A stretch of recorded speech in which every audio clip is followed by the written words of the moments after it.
우리가 어제 말씀을 보면은 예수님께서는 나귀 새끼를 타고 들어오심으로 말미암아 평화의 왕으로 예루살렘에 들어오시는 분이심을 우리가 볼 수가 있습니다. 그런데 오늘 12절 말씀부터 보면은 평화의 왕으로 오셨던 예수님께서 성전을 정화하시는 사건이 기록되어 있습니다. 물론 예수님 공생애 중에서는 성전을 깨끗하시게 하신 일이 이번이 처음은 아니었습니다. 요한복음 2장 말씀에 보면은 예수님이 공생애를 시작했던 처음에 이 성전을 정화시켰던 일이 있었음을 우리가 알 수가 있습니다. 그런데 이제 예수님께서 마지막 공생애의 일주일을 사시는 가운데 특별히 예루살렘에서 성전을 정화하시는 일부터 하고 계심을 우리가 알 수가 있습니다. 그렇다면 왜 예수님은 이 성전을 정화시킬 수밖에 없을까요? 오늘 12절과 13절 말씀에 보면은 예수님께서 성전을 정화시켰던 이유가 잘 나타나 있습니다. 우리 12절과 13절 말씀을 우리 같이 한번 읽어보겠습니다. 예수께서 성전에 들어가사 성전 안에서 매매하는 모든 사람들을 내쫓으시며 돈 바꾸는 사람들의 상과 비둘기 파는 사람들의 의자를 둘러 엎으시고 그들에게 이르되 기록된 바 내 집은 기도하는 집이라 일컬음을 받으리라 하였거늘 너희는 강도의 소굴을 만드는도다 하시니라. 아멘. 오늘 12절과 13절 말씀에 보면은 예수님은 성전에서 매매하는 자들의 모든 사람들을 쫓으시고 돈 바꾸는 사람들의 상과 비둘기 파는 사람들의 의자를 둘러 엎고 계십니다. 그런데 당시 이 예루살렘 성전에는 적어도 1년에 3차례는 모든 유대인들이 하나님 앞에 예배하러 올라와야 됐습니다. 당시 기록을 보면은 예루살렘에 거주하고 있던 인구의 수는 3만 명 정도였다고 합니다. 그런데 이 절기가 되면은 방방곡곡에서 전 세계에서 흩어진 유대인들이 예배를 위해서 온 인원이 적어도 18만 명 정도 되는 많은 수가 이 예루살렘에 오게 되었다고 합니다. 그런데 빈손으로는 하나님 앞에 나올 수가 없기 때문에 그들 가운데는 제물로 사용하기 위해서 이 제물용 짐승들을 가지고 와야 됐습니다. 그런데 오랜 여행 가운데 이 제물이 흠이 생길 수가 있기 때문에 이방인의 뜰에서는 이 짐승을 파는 일이 오늘 허용이 됐습니다. 또한 당시에는 이 로마의 화폐가 통용되고 있었지만 성전에서 드려지는 이 성전세는 무엇보다도 유대인의 화폐가 드려져야 됐기 때문에 이 돈을 환전하는 장소가 여전히 이방인의 뜰에서 이루어졌습니다. 그런데 이 두 가지, 오늘 제물용 짐승을 파는 것과 돈을 바꾸어 주는 일은 예배를 돕기 위해서, 예배 드리는 자들의 편의를 위해서 시작된, 처음에는 좋은 의도로 시작된 제도였습니다. 하나님 앞에 정성된 예물을 드리고 또한 성전에서 통용되는 이 돈으로 바꾸기 위한, 또한 그것을 돕기 위한 선한 의도 가운데서 시작된 것이 오늘 짐승을 팔고 이 돈을 환전해 주는 것이었습니다. 그런데 문제는 처음에 좋은 의도, 이 선한 의도로 시작된 것이 차츰차츰 변질되기 시작했다는 것입니다. 특별히 오늘 성전을 감독하는 이 성전의 지도자들은 이 매매하는 사람들과 결탁함으로 말미암아 이 모든 것을 돈 버는 수단으로 바꿔버렸고 돈벌이로 전락되어 버리고 말았습니다. 그래서 처음의 의도는 상관없이 단지 많은 이득을 취하고 또한 그것을 허용해주는 대가를 받는 것으로 바뀌어버린 것이 지금 이방인의 뜰에서 이루어지는 일이었습니다. 그래서 예수님은 이곳에 관해서 오늘 구약에 있는 두 말씀을 인용을 하고 있습니다. 첫 번째로는 이 성전은 본래 하나님 앞에 기도하는 집으로 오늘 이루어졌음을 말씀을 하고 있습니다. 이 말씀은 이사야서 56장 7절 말씀을 인용하시죠. 그런데 오늘 마태는 이사야서 56장 7절 중에서 만민의라는 이 단어를 빼버리고 있습니다. 오늘 의도적으로 이 집은 하나님 앞에 기도로 하나님 앞에 나아가는 곳이 돼야 됨을 말씀을 하고 있죠. 성전을 처음 건축하고 이 성전을 하나님 앞에 봉헌했던 솔로몬이 맨 처음에 한 것은 기도였습니다. 우리가 혹 범죄했을지라도 이 성전을 향하여 하나님 앞에 간구하고 기도하면은 우리를 보시고 우리의 기도를 들으시고 용서해달라는 기도가 먼저 들어졌습니다. 그래서 이 성전은 결국은 만민이, 모든 사람들이 하나님 앞에 나와서 기도하는 집으로 쓰여지는 곳이 성전이 되어야 됨을 예수님은 분명히 하십니다. 그런데 문제는 오늘 예수님이 또 한 구절, 예레미야 말씀 중에서 7장 11절을 인용하여서 지금 만민이 기도하는 이 집이 오히려 강도의 구렬로 바뀌었음을 말씀하고 있습니다. 예레미야 7장 말씀은 이스라엘 백성들이 하나님의 말씀을 순종하지도 않고 하나님을 따르지도 않음에도 불구하고 단지 형식적인 제사만을 드리고 있는 이 이스라엘 사람들의 모습을 말씀하는 것이 예레미야 7장 말씀입니다. 그런데 지금 그들이 하나님 앞에 형식적인 제사를 드림으로 말미암아 하나님 앞에 기도하는 집을 강도의 소굴로 바뀌었기 때문에 예수님은 이 성전을 정화할 수밖에 없었고 또한 그들을 내쫓으셨던 모습을 보게 됩니다. 그런데 예수님의 이 모든 것에 관해서 다른 사람들은 다 예수님 앞에 오늘 침묵하고 그 권위에 순종하는 모습을 보게 됩니다. 반면에 오늘 예수님께서는 이 성전에서 맹인들과 또한 저는 자들을 예수님께서 고쳐주고 있습니다. 우리 말씀을 한번 보실까요? 오늘 14절 말씀에 보면은 이렇게 되어 있습니다. 맹인과 저는 자들이 성전에서 예수께 나오매 고쳐주시니 아멘. 여러분, 그런데 오늘 말씀에 보면은 좀 특이한 말씀이 있습니다. 오늘 이 맹인과 저는 자들은 실은 성전 안에 들어갈 수 없는 자들로 당시에는 여겨지고 있었습니다.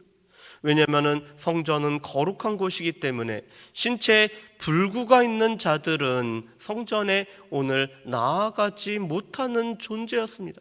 그런데 그들이 오늘 성전에서 예수님 앞에 나와왔을 때 예수님은 그들을 고쳐주심으로 말미암아 성전은 곧 하나님 앞에 기도함으로 말미암아 우리의 죄악이 용서함을 받고 우리의 삶이 회복되어지는 곳임을 예수님은 분명히 보여주고 있습니다.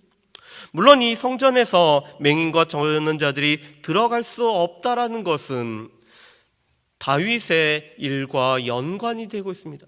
다윗이 예루살렘 성을 치러 올라갔을 때 그곳에 있던 여부수족들은 이 예루살렘에 있는 저는 자들과 또한 신체에 불구가 있는 자들이라도 이 다윗의 일행을 막을 수 있다라고 조롱을 했습니다. 그래서 오늘 다윗은 이렇게 선언합니다. 맹인과 저는 자들은 예루살렘에 들어갈 수 없다고 선언합니다. 그것은 이 여부수족의 그 조롱의 말에 오늘 다윗이 응답한 것이고 그것은 당시에 한정된 말이었습니다. 그런데 이것은 점차 퍼져서 또한 제사장들은 흠 있는 자들, 신체에 결함이 있는 자들이 제사장이 될 수 없다라는 것을 확대해서 오늘 성전에 이 신체적인 불구가 된 사람들은 나아갈 수 없다는 것으로 바뀌어버렸습니다. 그런데 실제적으로 하나님의 도움을 통해서 하나님 앞에 간구함으로 말미암아 이 신체의 불구가 오늘 고침을 받고 회복이 돼야 되는, 진정으로 성전에서 하나님을 만남으로 말미암아 하나님이 필요한 사람들이 바로 이 맹인들과 저는 자들이었습니다. 하나님을 필요로 하고 하나님을 만나고 그 하나님을 만나기 위해서 기도해야 되는 사람들은 오늘 성전에 들어오지 못하고 오히려 매매하는 자들과 자신들의 이익을 추구하는 자들은 성전에 들어오게 하는 것이 당시의 모습이었기 때문에 오늘 예수님은 이 성전에서 강도의 구렬로 만드는 사람들은 쫓아내셨지만 예수님께 나아오는 이 맹인과 저는 자들은 온전히 고쳐주셨던 모습을 우리가 볼 수가 있습니다. 그런데 이 모습으로 오늘 이 종교 지도자들은 분노하고 있습니다. 우리 15절 말씀을 우리 함께 읽어보겠습니다. 15절 말씀입니다. 대제사장들과 서기관들이 예수께서 하시는 이상한 일과 또 성전에서 소리 질러 호산나 다윗의 자손이 하는 어린이들을 보고 노하여 아멘. 오늘 15절 말씀에 보면은 대제사장들과 서기관들은 예수님이 하시는 일을 이상한 일로 여기고 있습니다. 여러분, 오늘 이 말씀에 이상한 일이라는 것은 우리 개역 성경에 보면은 기이한 일이라고 되어 있죠. 그래서 영어 성경에서 보면은 원더풀 띵이라고 이렇게 번역을 하고 있습니다. 놀라운 일. 그들 가운데 놀라운 일이 오늘 행해졌지만 오늘 이 종교 지도자들은 그것을 보고 이상한 일이라고 이야기를 하고 있습니다. 왜냐하면 자신들이 어떤 권세를 허락하지도 않았음에도 불구하고 오늘 예수님이 이 성전을 깨끗게 한 것이 그들의 보기에는 이상한 일로 여겨졌기 때문에 그렇습니다. 또한 어린아이들이 성전에서 예수님께 호산나 다윗의 자손이여 라고 오늘 소리 지르고 있습니다. 이 호산나라는 단어는 우리를 구원하소서라는 뜻을 가지고 있죠. 우리를 구원하실 분이신 예수님 당신은 다윗의 자손으로 또한 우리를 구원하실 분이기 때문에 우리를 구원해달라고 오늘 외치고 있습니다. 그런데 예수님이 하셨던 일과 또한 이 어린아이들의 외침으로 말미암아 종교자들, 지도자들은 노하여서 이 모든 것을 듣느냐라고 오늘 예수님에게 말하고 있습니다. 그랬을 때 예수님은 시편 8편 2절 말씀을 인용하여서 어린아이와 젖먹이의 찬미를 온전케 하셨음을 말씀을 하시고 또 예수님은 베다니로 물러가서 거하고 계십니다. 그런데 이 말씀과 연결해서 오늘 마태는 이른 아침에 무화과 나무가 저주하실 뿐만 아니라 곧 마른 사건을 오늘 예수님이 마태는 연결해서 오늘 우리에게 말씀하고 있습니다. 우리 말씀을 한번 보실까요? 우리 19절 말씀을 우리 같이 한번 읽어보겠습니다. 19절 말씀 같이 읽습니다. 길가에서 한 무화과 나무를 보시고 그리로 가사 잎사귀 밖에 아무것도 찾지 못하시고 나무에게 이르시되 이제부터 영원토록 내가 열매를 맺지 못하리라 하시니 무화과 나무가 곧 마른지라. 아멘. 오늘 19절 말씀에 보면은 베다니에서 다시 예루살렘으로 올라가셨던 예수님이 시장하셔서 이 무화과 나무 가운데서 먹을 것을 구하고 계셨습니다. 이 무화과는 잎이 무성하였기 때문에 열매가 있을 만한 그런 무화과 나무였습니다. 그런데 문제는 이 무화과 나무에서 먹을 만한 무화과를 발견하지 못했다라는 것입니다. 그래서 오늘 말씀과 동일한 마가복음 11장 13절 말씀에 보면은 아직은 무화과 나무의 때가 아니었다라고 말씀을 합니다. 무화과 나무의 때가 아니었기 때문에 잎사귀는 무성하였지만 아직 무화과 열매는 없던 이 무화과 나무였습니다. 그런데 당시에는 이 무화과 나무의 때가 아니지만 잎사귀가 풍성하면은 종종 이 먹을 만한 무화과가 맺히는 나무도 있었습니다. 그래서 예수님도 동일한 기대를 가지고 오늘 잎사귀가 무성하였기 때문에 먹을 만한 무화과가 있을 줄 알고 가셨지만 없었습니다. 그리고 예수님은 영원토록 열매를 맺지 못하리라고 저주하셨고 오늘 마태복음에서 보면은 곧 말랐다라고 오늘 기록이 되어 있습니다. 제자들은 이것을 보고 이상히 여겨서 어떻게 해서 이 무화과가 말랐는지를 물어봅니다. 그랬을 때 오늘 예수님은 21절과 22절에서 이렇게 말씀하시죠. 21절과 22절 말씀을 우리 같이 읽어보겠습니다. 예수께서 대답하여 이르시되 내가 진실로 너희에게 이르노니 만일 너희가 믿음이 있고 의심하지 아니하면 이 무화과 나무에게 된 이런 일만 할 뿐 아니라 이 산더러 들려 바다에 던져지라 하여도 될 것이요 너희가 기도할 때 무엇이든지 믿고 구하는 것은 다 받으리라 하시니라. 아멘. 오늘 말씀을 보면은 실은 이 무화과 나무는 이 종교 지도자들을 상징하는 것이 무화과 나무였습니다. 하나님 앞에는 예배드리는 행동, 그들 가운데는 제사하는 행위들, 하나님 앞에는 경건한 모양을 가지고 있는 모든 것이 있었고 잎사귀가 무성한 것처럼 보였기 때문에 뭔가 맺혀지는 것 같았지만 그 마음에 악독함이 가득함으로 말미암아 실상생활에서 열매를 맺지 못하는 것은 이 종교 지도자들과 같은 모습이었습니다. 그래서 이 무화과는 실은 포도나무와 더불어서 이스라엘을 상징하는 나무였습니다.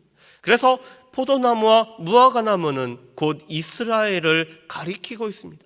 그런데 하나님 앞에 나아가기는 했지만 형식적인 뭔가는 하고 있지만 실제적으로 열매를 맺지 못하는 그들의 모습을 잘 보여주는 것이 바로 이 무화과나무였습니다. 그런데 오늘 예수님은 이 성전이 하나님 앞에 기도하는 집과 연관하여서 우리에게 이 기도라는 것을 말씀을 해주고 계십니다. 이 기도는 무엇보다도 믿음이 바탕이 되어서 하나님을 전적인 신뢰를 바탕으로 하나님 앞에 나아가는 것, 하나님과 우리의 관계를 새롭게 하는 것이 바로 이 기도이고, 이 기도가 우리 가운데 행해졌을 때는 무화과나무가 마른 것보다 더 큰 일도 우리에게 할 수 있음을 말씀합니다. 그렇기 때문에 22절에서 무엇이든지 믿고 구하는 것, 우리가 기도할 때마다 무엇이든지 믿고 구하는 것, 우리가 감사함으로 하나님 앞에 아뢰는 것은 다 받게 됨을 말씀하시고, 실은 성전이 바로 이렇게 하나님 앞에 기도하는 곳이 되어서 하나님 앞에 믿음으로 간구하는 곳이 되어서 예수 그리스도의 이름으로 구할 때 우리에게 주어진다고 약속하신 하나님의 약속을 붙들고 하나님 앞에 나아갈 때 그 믿고 구하는 것이 다 응답되는 곳이 바로 성전일 뿐만 아니라 또한 우리가 기하는 기도의 생활이 돼야 됨을 오늘 이 무화과 사건을 통해서 우리에게 말씀을 해주고 계십니다. 그렇다면 오늘 말씀을 통해서 우리가 알 수 있는 것은 성전, 특별히 교회는 하나님 앞에 기도하는 집이 돼야 됨을 우리가 알 수가 있습니다. 그런데 더 중요한 것은 우리의 몸을 성전 삼고 계시고 성령께서 우리 안에 거하고 계시기 때문에 우리 자신들의 삶 자체가 하나님 앞에 기도하는 삶이 되어야 됨을 말씀합니다. 그래서 바울 사도가 우리에게 이렇게 말씀하시죠. 쉬지 말고 기도하라.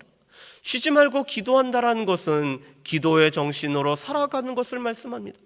쉬지 말고 기도하라는 것은 하나님께서 우리의 참 주인이 되시고 왕이 되신다는 것을 늘 기억하며 살아가는 것을 말씀을 합니다. 우리가 쉬지 말고 간구할 수는 없지만 우리가 쉬지 말고 기도할 수 있는 것은 기도의 정신으로 살아가고 우리를 성전으로 삼고 계시는 하나님께서 우리 가운데 거하시기 때문에 그 하나님을 만나기 위해서 기도의 삶을 살아가는 것들을 우리에게 말씀을 하고 있습니다. 그렇다면 교회가 나의 삶이 내가 진정 기도의 집으로 오늘 하나님 앞에 나아가고 있는지 우리 자신들을 봐야 될 것입니다. 그런데 혹여나 우리가 종교적인 모습들은 많고 우리 가운데 경건의 모양은 있지만 우리 안에 경건의 능력이 사라져버렸고 우리의 모든 행동들이 단지 보여지기 위한 것이라면은 우리도 곧 말라버린 이 무화과 나무와 같은 모습을 우리가 가지고 있을 것입니다.